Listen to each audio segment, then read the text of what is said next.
मत गेलं तरी 72 पण अस्मिता जपली पाहिजे वगैरे असं त्यांचं हिंदुत्वाबाबतीत पण नाही आणि मराठी बाबतीत तर नाहीच नाही.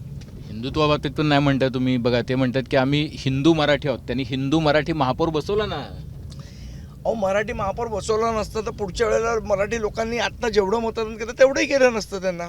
तुम्ही ते त्यामुळे काय मराठी महापौर बसवणं आणि एवढी तर हिंमत भाजपमध्ये अजून नाही जोपर्यंत आम्ही आहोत तोपर्यंत की इथे अमराठी महापौर बसवावा. मला असं वाटतं ती हिंमत त्यांनी मीरा रोड भाईंदरमध्ये दाखवली अच्छा. आणि कदाचित त्याचमुळे प्रताप सरनाईकांना जाग आली असेल.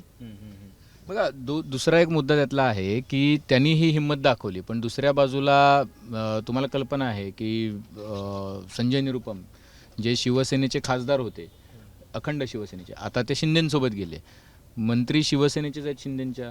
त्यांनी एक परिपत्रक काढले, त्यांनी एक अंमलबजावणीसाठी आग्रह धरलेला आहे. विरोध पण शिवसेनेचेच नेते करत आहेत.